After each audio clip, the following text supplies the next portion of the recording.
Hello there. If you don't know me, and you probably don't, my name is Ryan Andrew Brain. First off, let's all give a big hand of applause to Oscar and Sharon for running a film festival for 25 years. Congrats, guys. So with that said, who am I? Why am I here? Well, I told you, I like to write, I like to act, I like to direct. But that wasn't always the case. In reality, it was two of my friends who wanted to be filmmakers, Josh C. Jones and Joel Brown, and they just brought me along for the ride. And I always credit them with getting me into film, but I really think the people who I can credit for me staying in film and wanting to make it a career are Oscar and Sharon. Because I was actually taken to a film class that Sharon was teaching at TCC, and that's where I first met her. That's where I actually saw the great film The Player by Robert Altman, and I ate free pizza, and it was a great time. But that's where I started to kind of get to know her, and I liked her immediately. Now, whether or not she liked me, that's up for debate. She can tell you. But one of the great things about Sharon in general is that she is such a great champion for you as a person. Because I was there at the first night of one of their film festivals, because you may or may not know it, but while they've been doing Barebones here, for the longest time, they were also doing a film festival called Script to Screen in Tulsa. And I believe it was at night one of that film festival that was being held at Circle Cinema that I just happened to be sitting at a table, and Sharon and a couple other filmmakers were there, and we were just talking, and da-da-da-da-da, when all of a sudden, boom, I had an idea for a short film called Voice. And I mean, I was inspired. I wrote it all down, and I couldn't contain my excitement. I just had to go to Sharon and be like, Sharon, here's this idea I had. What do you think? And it's a testament to her. You know, she could have just been like, yeah, I don't know. You haven't done anything. Da da da da. Instead, she was just like, that sounds great. You should do it. In fact, this actor would be good. This actress would be good. You could shoot here. She was just full bore into it. And that's the great thing about her husband, too. He just gets full bore into it, and you just have a whale of a time hanging around them because they are such positive forces of energy. So what are my favorite memories of Barebones? Well, I have quite a lot of them, so I'm going to try my best to keep it short because I'm known as being verbose. So, the first one was in 2007 that I went to, and I will always remember it for two reasons. There was a filmmaker there named Corey Sosner. He had done this fantastic Punisher fan film that had shown at the festival. And I was sad because I had missed it. But we were talking to him, and he was just like, you guys want to see it? Here, let's go into the back. I know a room that has a DVD player. And so he did. He had his own personal copy, slipped it in. We watched it, and it was glorious because it was the Punisher versus Wolverine. And so, this was before the big Marvel movies and everything. And so he did a fantastic job. It was a really fun film. And even better, he gave us all free copies afterwards. And then we met another filmmaker who had done a music video about the people of Burma. And it was called Keisha Mashibu, or in English, It Doesn't Matter Now. And it was a very beautiful piece of music that he wrote, composed, and shot the music video for. And, all these years later, I still remember it. It's about the only Burmese I know. And I continued to go into Barebones year after year. And I was shocked that one year, Sharon asked me to be one of the many presenters during the awards ceremony. And I was blown away. I was like, why is she asking somebody like me to do it? I still don't know. But I greatly appreciate it. And it was a lot of fun. And that's really the thing that I love about Barebones, is meeting new people, seeing their work, and being able to celebrate film with them.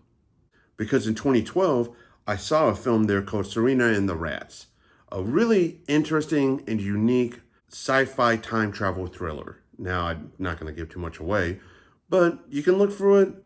I believe it's on Tubi and a couple other sites you can watch. And at least in my opinion, I think it's very much worth your time. But the director of that, Kevin James Barry, and the star of the film, Evelina Marie, they were at that Barebones. So I got to meet with them, talk, hear their stories about the making of the film, and we became Facebook friends. And so because of that, I have followed their career since then because they did another feature film called Among Them. And then Kevin just had a music documentary that was at Barebones just a few years ago, Gridlocked, on tour with the Bricks. And that was a great documentary film because to be completely honest, I had never even heard of that band. And since then, I've bought a couple of their albums. They were that good. And that's the thing about Barebones that I find so amazing is that, it's here in Oklahoma. You wouldn't necessarily think that, okay, Oklahoma is where people are going to send all sorts of stuff to, but it is because, true story, I once did a comic book called Marcus Midnight Monster Hunter, and the artist who drew the series for me was a man by the name of Bram Kane. And Bram's like a multi-talented genius. He could play the drums. He can draw comic books. He can sing. He can dance. He can do the romance. One of the other things that he can do is animation. And so one year, I'm just looking through the Barebones program, trying to figure out what I'm going to go see this year. And what do I see? Bram's name on the list. He's got a thesis film that he did for his animation class. So, I emailed him, I'm like, dude, is this you? Are you at Barebones? He's like, yeah. I'm like, holy crap, that's amazing. Small world. Because the thing is, Bram lives in Canada. So, truly, Barebones is an international affair. And I love it for that. So, I had to go and support his film. And it was a great time. I loved seeing it on a big screen. And then in 2016, I met two filmmakers, Armin Nassiri and Kristen West. They came with their short film, Seeking Valentina. And it's a testament to them. Traffic got bad. I wasn't able to make it in time for the start of the film, but I was able to come in, and I think I missed like maybe the first 10 or 15 minutes of the film, but I could still follow the plot. It made complete sense, and guys, I loved it. And I made sure to tell him that and say like, hey, I think your film's fantastic. When you can walk in and still follow it, to me, that's a mark of a really good film. And he and I just started talking, and then we bonded because we're both Batman nuts. So we were like, oh yeah, what do you think about Ben Affleck? What do you think about this? Da, da, da, da, da, da.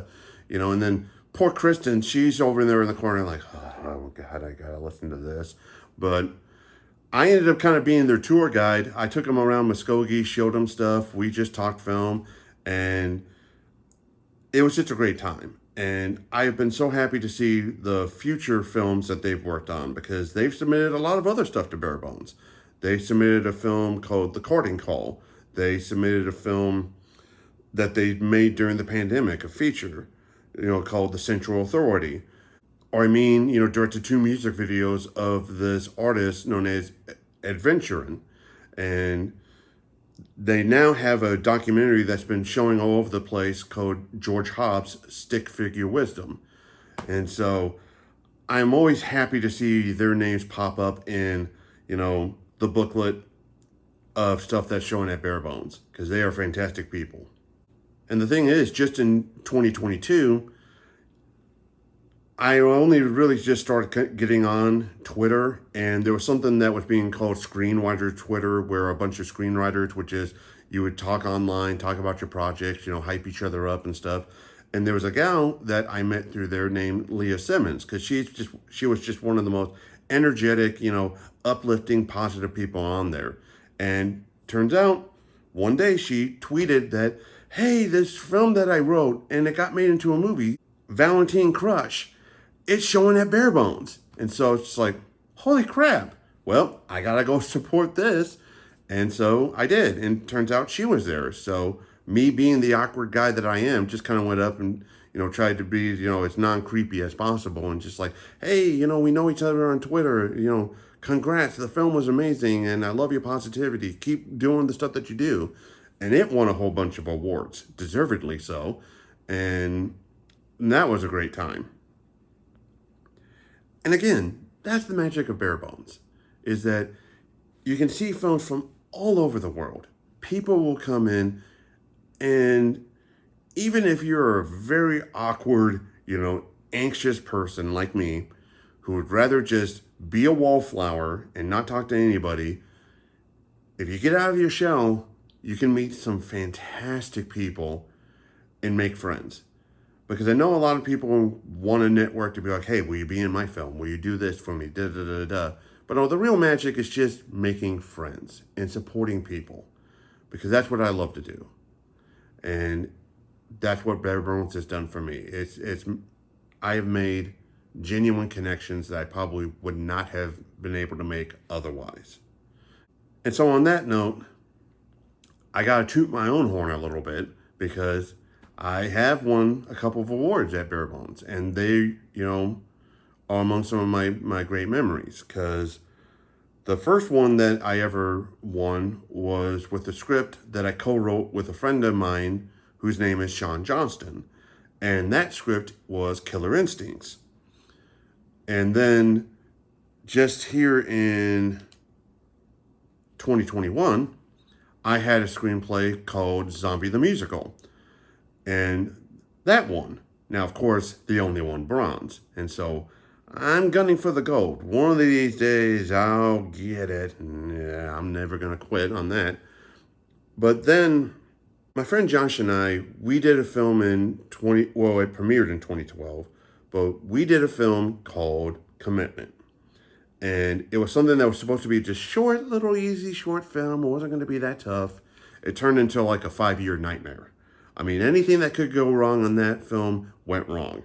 And there was a couple of times where we didn't think it was going to get done. And I know there was times where I was just going like, forget it, it's never gonna. And Josh talked me off the ledge. And then there was times Josh was on the ledge like, I can't stand it anymore. It's never gonna get done. And I talked him off the ledge. And through blood, sweat, and tears, we got that sucker done. And so we submitted it to Barebones. And it was up for like 2 awards. And when it didn't win the first award, I was kind of on the mindset, it's like, okay, it's not going to win. Because I saw the other films that it was competing against. I'm like, I love this film, and I like to think I'm a good filmmaker, but the other films are better. We're not going to win. And so it was much to my surprise when it was announced that the winner for the best Oklahoma soil short was Commitment. And I'm not going to lie, I feel really pretty good. So did Josh. And you should never make a film to just win an award, but it's nice when it happens. It really is. And, to this day, I still don't know what prompted Oscar, Sharon, and the other people who judge films to go, you know what, this beats everything else out. But it was validation for a lot of blood, sweat, and tears that went into making that movie. And so, again, thank you so much for that. It was truly a great honor. And so, that's that. Oscar, Sharon, thank you for everything you've done for me personally in my life.